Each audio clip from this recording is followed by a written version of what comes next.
Na-misunderstood po nila yun. Ang ibig sabihin po nila ay VTR. VTR na Nayagan na po sila dahil nag-join agencies. Pero parang now po, meron lang pinoportray ko po yung buhay ng Catriona sa VTR. Pero parang may funny kasi doon, hindi talaga siya seryoso.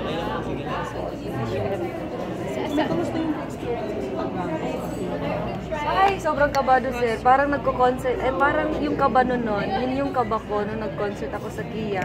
So, sobrang kabado ako, ang dami tao. Tapos, kasi, hindi ko alam ba't ako nandun, naliligaw ako, mga beauty queens yung mga kasama ko po. Kaya ayun, kabado. Pero ganun pa man, dapat kahit anong mangyari, galingan. Tapos, ayun po, nairaos naman po.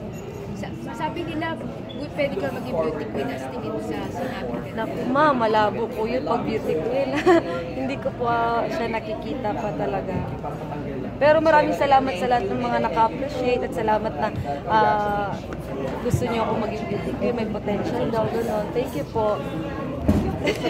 Doon sa potential na yung kunyari, sila yung willing na mag-bring sa'yo, offer sa'yo na pwede ka rin sa modeling or sa yung tamang paglakad, ayun, para maging... Sa tamang paglakad sa modeling, okay lang po sana na magpapatula ko or willing naman po ako.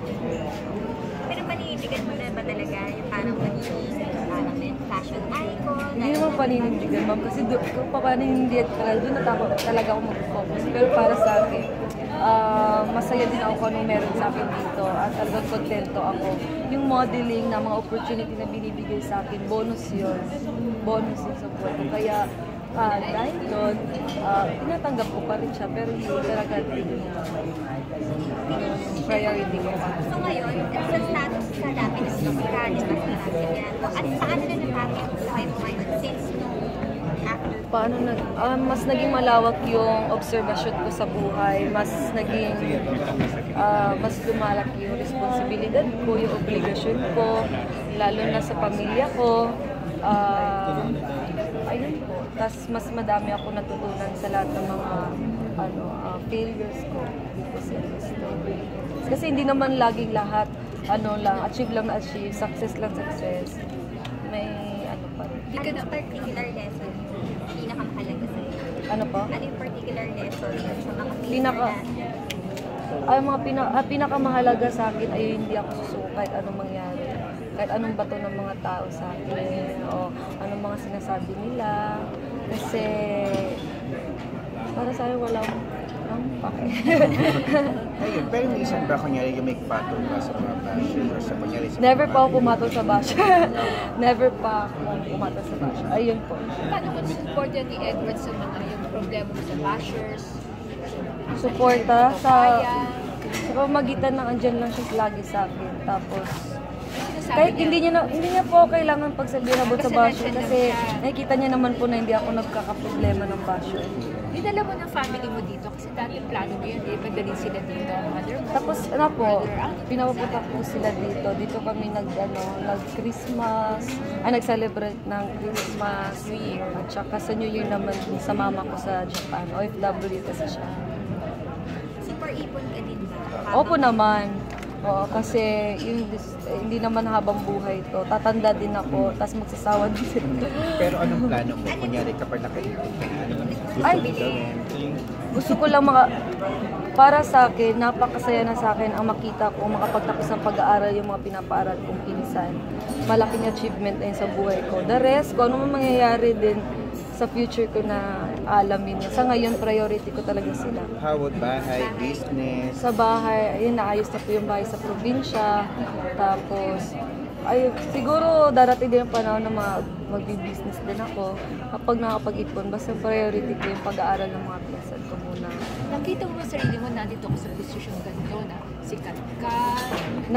Kasi po, nung college ako, may dalawang pangarap talaga ako. Kasi hindi naman natin masasabi na talagang saan ka pupunta, tas talagang ma-achieve mo to. Tas sabi ko dati, gusto ko na mag-artista, para maiyahaw na agad sa kahirapan yung pamilya ko, no elementary ako. Pero sinabi ko, ano ba, dami ba naman tao dito sa mundo, talaga ba pipiliin ako? So ano yung plan B ko? Makapagtapos ng pag-aaral, after ng pag-aaral, pupunta sa ibang bansa. As in, nakasulat na lahat. Tapos hindi ko akalain na bigla na lang bibigay sa akin ni Lord itong opportunity ko na mag-artista, tapos matulungan ko agad yung pamilya ko sa edad kong to. Ang Mayward ba possible na maghiwalay or ng project? Kasi ngayon si Donnie and Kisses, may project si Donnie kasi with Lord. Feeling ko po hindi naman po maghihiwalay. Kapag siguro may solo projects po, siguro gusto lang ng management na mag-grow kami as individual po. Pero mas okay po yun sa akin. Pero andyan pa na naman kami. Hindi naman mawawala ako.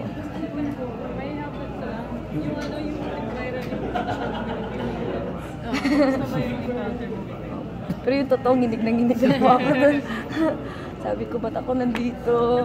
Tapos, kasi katabi ko, dito po si Miss Kitrio na hindi namin siya makausap. So, katabi ko, dito si Miss Pia. Miss Pia, sabi niya,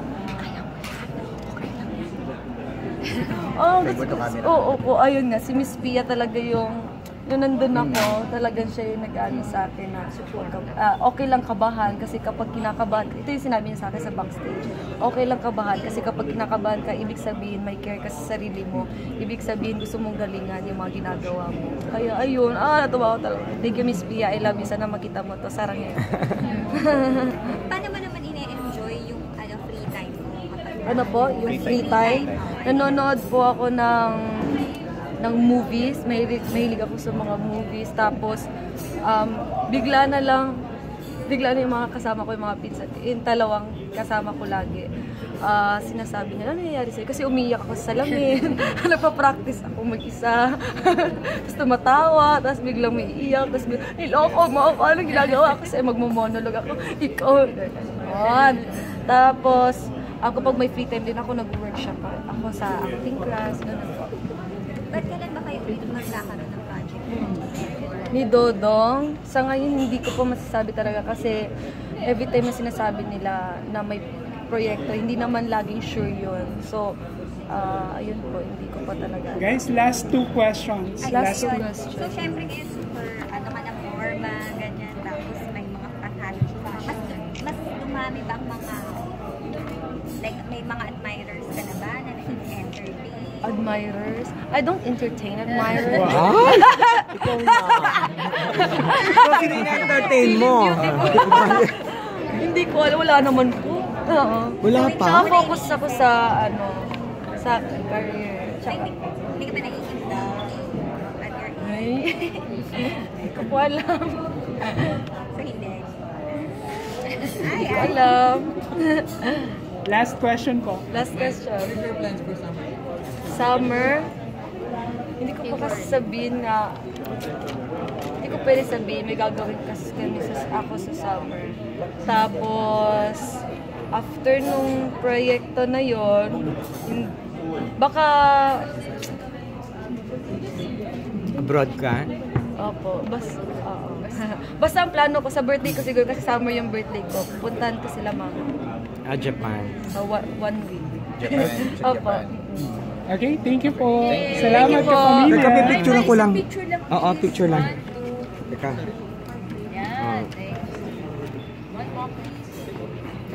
May vlogon po tayo later. Doon na lang sa Star Music. Oo nga pala. Picture lang, Picture lang. Yan. Oh, may ibang kulay. Here. Yan. Meron na kayo, kami naman. May dito. May dito. Picture. Bye-bye. Si Chad. Thank and you. Bye-bye. Chad and Chad. Chad and Chad. Thank you.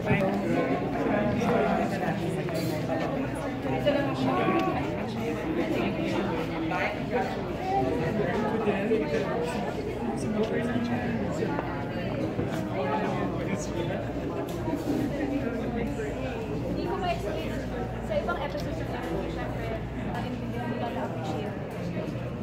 something you learn from Moira? Sa life story ni Moira?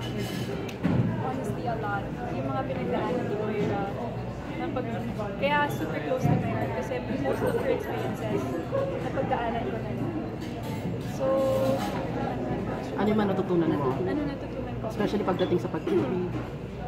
You wait for the right time. You know, it's the best love story when God writes it. So,